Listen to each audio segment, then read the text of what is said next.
And for our first review this week, we've got Porcupine Tree's Coman Cacalos Dos Yorenus. Something's wrong with the prompter. And for our first CD review this week, we've got Porcupine Tree's In Absentia, which is definitely one of my favorite albums of all time. It was actually ranked on Metal Storm as I think the 31st on the list of 100 best albums of all time. It's a really good album. I'm a really big fan of Mr. Wilson and of all his side projects of Blackfield, No Man, IEM. So for me, it's a really great album. It has a lot of really good songs. It has a lot of changes within them, but yet the songs stick together really good. I don't know. What's your take on it?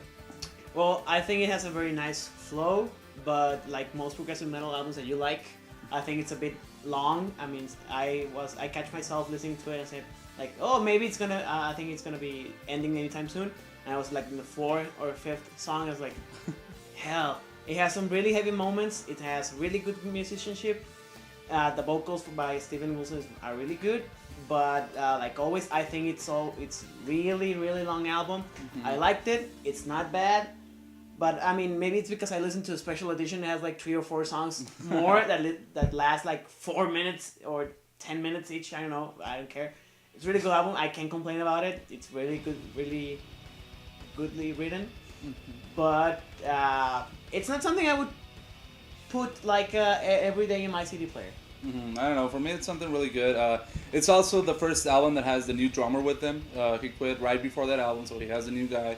It gets that new infusion of emotion. It's really good. I mean, tracks like The Sound of Music, Trains, Blackest Eyes, which is the opening song, and it grips you and it just takes you through. And then you got, like you said, really heavy moments and say Wedding Nails, and then near the end you get Heart Attack in LA Bay, which is pretty much like 8 minutes of just gloomy and just ambient sounds. And I think it's a really good album. The lyrics, as always, from Mr. Wilson, they're really good. They're really driven. He proves his point really well, as always, with things that you've been able to see from, say, Fear of a Blank Planet and all the political criticism that he has. And I think he adapts it really well to the music.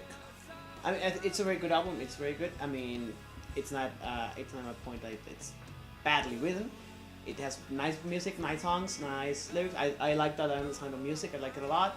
But I think it's not my cup of cake. I think it's like something for people who like to take it along, like for us paying a long time to have the time to listen to such long albums, you know. Mm-hmm. But it's a great album. Definitely, it's a great album. It has nice sounds, great sounds. I mean, but I think it's for other people, not for me. It's like I like the fact that it's heavy, but not going into that Opeth heaviness, which some people might expect because of the close relationship between Opeth and Steven Wilson. But still, like a very good album. Mm-hmm. No, it's definitely really good, and it has songs that fits I'd say any type of emotion you're feeling at the moment, because you got music that's pretty under, then you got Trains, which is just like a happy song, then you got Heart Attack in Live Bay, which is really gloomy. So I think it's an experience. I wouldn't rank it below an 8, but it's not one of my favorite albums. I don't know. I wouldn't rank it below a 9. So. That's your take. Yes, it is. And for our second review, we're gonna be talking about The Man Eating Trees Vine, which is an album I really liked. I had to recommend it to Hector, who didn't like it that much, as you can see by his face. I really got into it because people in it, I mean, especially Besaranta, the former drummer for Sentus, was in it. I mean, I got sold by the idea of the people in there. Guys from Embrace, from Foul Leaf, from Poison Black were in there. I thought there was a lot of talent. I thought there was a lot of good songs in it. Maybe a bit mellow, maybe a bit long, maybe a bit boring sometimes for some people, but I think it was a very, very good album. I really liked it a lot. But I listened to it. I mean, I listened to it, and it's boring. And I was listening to it, and it's the same sound. It's a generic sound. It's nothing special. It doesn't have any changes. It's just the same and the same and the same, and all the songs sound exactly the same. And the sound is not something original. It sounds like generic metal. Well, I think it's a really great album. I really liked it a lot. I mean, good guitars, good. I mean, I think the important part is that nobody in the band hogged all the attention. I think everybody sounded like the same, strength. It was really good mix between all the guys. I mean, anybody in that band could have taken the spotlight and say, hey, I'm gonna put all my drumming abilities into it. I'm gonna hog all the spotlight, or maybe the singer could have hogged all the attention with his soaring vocals, with his abilities to play, to say songs, to sing. I mean, but or the guitar player could have soloed the whole thing through, or the keyboard player could have done a lot of the stuff she did when she was back in Embrace. But I think everybody took their place and played as a single unit, which I think is very important. And I understand there's say a pretty good pedigree from the players. Yeah. But it just didn't cut for me. It sounds extremely generic, and if they have that ability, they should have tried to put it forward. And I'm not just saying that one of the players should have put it forward, but all of them together try to make something special, unique, different.